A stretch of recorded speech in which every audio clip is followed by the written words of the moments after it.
Good day to everyone. Today, we will going to tackle lesson 5.5, Assessing Political and Social Institution. Political institutions are organizations that create, regulate, and monitor the set of rules and norms for political activities in a state. So, political institution are like rules and structure na makatabang siya for our government to function. In political institution, they include things like laws, school, court, elections, basically anything that keeps the system running. So behind the politicians, lawmakers, judges, and citizens who create, implement, and uphold the rules and system that governs our society. Branches of Philippine government. We have here executive, legislative, and judicial. The executive branch of government is the political institution that implements and enforces law. So the executive branch role is to enforce, administers law, manage government operations, and implement policies. Siya pod ang responsible for sila ang magpasar sa mga laws. Sila ang responsible for ipasar ang mga laws na gi-file sa atong mga councilors or any other government officials. So the person behind the executive branch is the president, vice president, and cabinet members. Cabinet members or sa ato karon is ginatawag na councilor. Legislative or legislator. The legislator often proposes new laws in the form of bills. In the Philippines, the legislator is composed of the Senate and the House of Representatives. So ang legislator ay sila pod ang buhat sa laws. Tapos pag human nagbuhat sa laws is ginadebatihan na nila kung kanang law is good for our society, and after that is mag-vote na sila kung ang kanang law is ipasar ba. After nga nag-vote sila, dito na mo adto ang ang executive. So ang executive kay ilahan ng kung ipasar ba nila kanang law, ila po ng studyhan like sa di mo na mapasar ang law kung wala ang pirma sa president or vice president and cabinet members. The judicial system or the court. The court, also known as court of law, is a political institution having judicial authority in hearing and resolving disputes in civil, criminal, or military cases. So the judicial branch is typically composed with mga judges and justices who interpret and apply the laws to our society. The three branches are interconnected with each other. Example, the legislative created a new law, and after the legislative branch vote, it will go to the executive, which they study the law or the study and ginahuna-hunaan nila kung ipasar ba nila ang law. Tapos, after na, muadto na to sa judicial branch. This is the one who decide if that is the exact punishment for the inmate can get. This system of checks and balances helps to prevent abuse of power and maintain healthy balance of authority within the government. So, kung wala ning kaning three branches of government, our government kay daghang mag-abusado, and isa pa, dili po na siya kaya i-hold lang sa ato ang president. So, ang na siya, ang ato ang style sa Philippines nagahatag na siya branches sa government, and mo na siya itong i-tackle sa next slide. Other political institutions, we have here bureaucracy, armed forces, constitution, political parties, and trade unions. Bureaucracy. The bureaucracy is a group or body of officials appointed to perform administrative functions within a state and implement policies.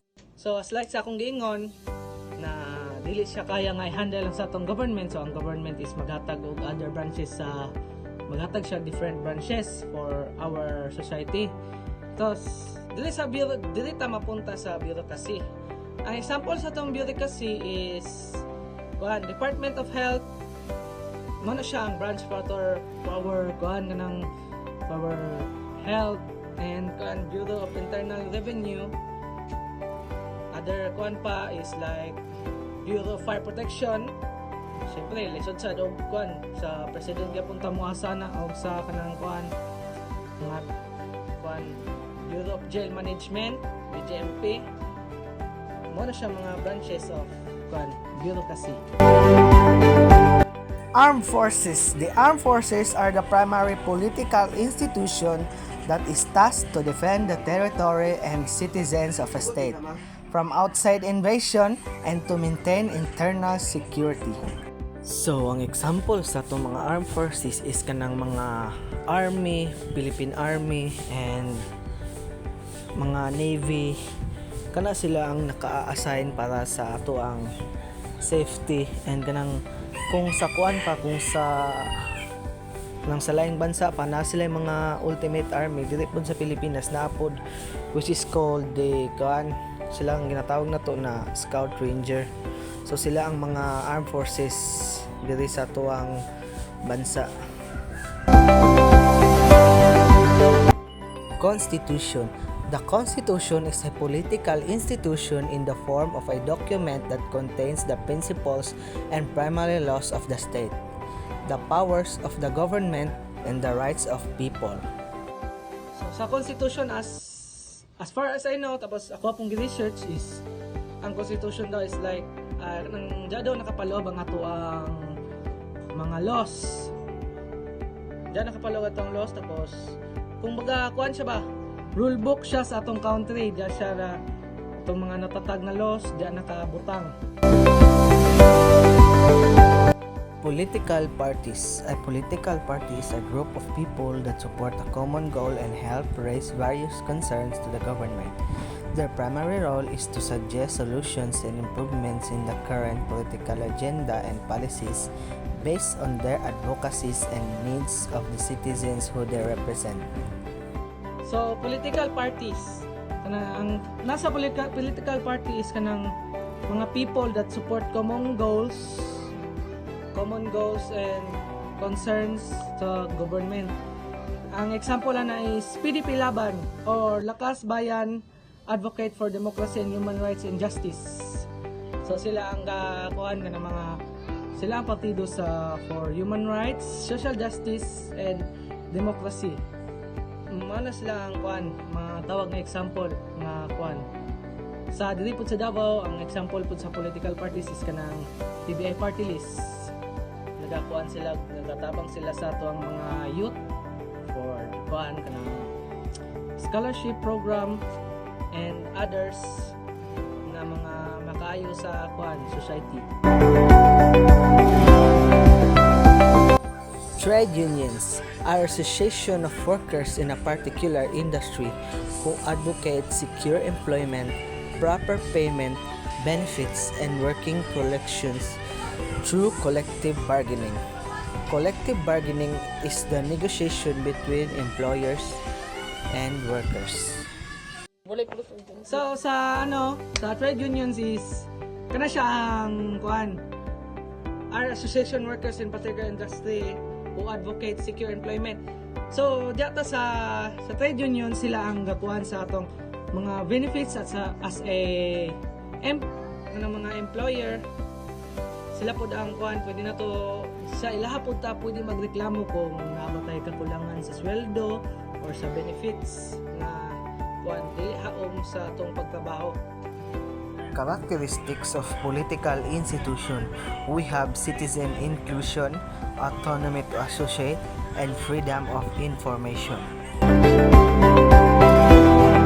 Citizen inclusion. Political institution ensure justice and equality for all members of state regardless of their race, gender, social status, or occupation. So ang citizen inclusion kay kanang naamoy right kanang sakto mo justice or equal mo tanan. For example, kanang namoy community gathering, so malaya ka na imuhang i-share imong thoughts and opinions about sa kana na issue or unsa ba, and kunwari kanang mamili mo inyong leaders is malaya pud mo mamili sa leaders, dili kay kanang mga dato lang pwede mo pili or kanang mga naikaya. Autonomy to associate. In a political sense, autonomy means self-government. It is a person's ability to behave and take the initiative to act upon a problem according to his or her desires, values, or principles. Political institutions must guarantee free association in political, social, and professional matters as long as the citizens conforms to the law. So based on my studies, the autonomy to associate daw kay kanang you have a freedom to choose a group of people or kanang kung asa ka mo join, like or unsay mong mga gusto na apilan na grupo. Freedom of information. Freedom of information means the right to seek, receive, and impart information. Political institutions should be open to public opinion. Ang freedom of information daw ay kanang natay rights na maka give sa atong information or maka-receive ta sa kanang mga importante na balita na mahitabo diri sa katikaran sa tuwang palibot. Social intuition. In social sciences, a social institution is defined as a group or set of individuals who pursue the same goals and have common purpose. It is a type of institution that is specific for establishing and fulfilling a social need. Members of social institution also practice the same social norms. Social norms create standards or rules of normality and acceptance that differ from culture to culture. The family. The family is generally regarded as a primary social institution. It is a kinship group consisting of two or more people who are related by blood, marriage, or adoption. It is known as the basic unit of society. As a social institution, an individual begins to build social connections inside the family. For example, siblings are a person's first or immediate friends in terms of preference and values. The upbringing in the family also affects the decision of an individual in terms of social, political, and even spiritual beliefs.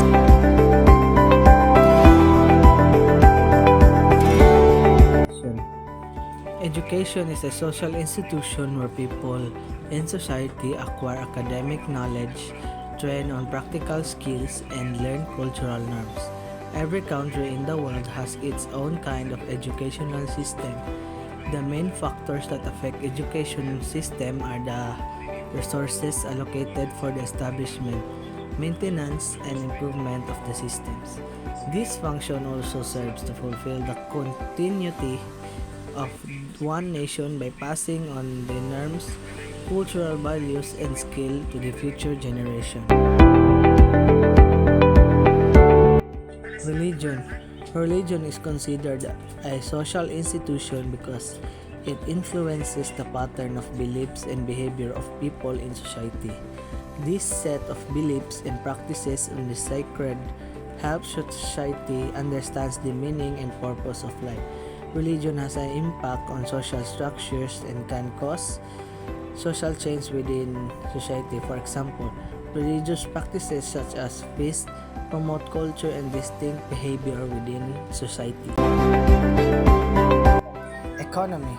Economy as a social institution organizes the production, distribution, and consumption of society and services. People in society get to connect with others through the exchange of goods and services. state. The state is a social institution that serves public needs and interests organized under one independent government. The state emerges at a definite state of social development, and in order to understand the state, social evolution should be understood first. The individuals under the scope of state are referred to as citizens. Their cooperation with the government, as powered by democracy, may influence social change in the administration and implementation of laws within society. And that's all for lesson 5.5. I hope you learned something. Thank you.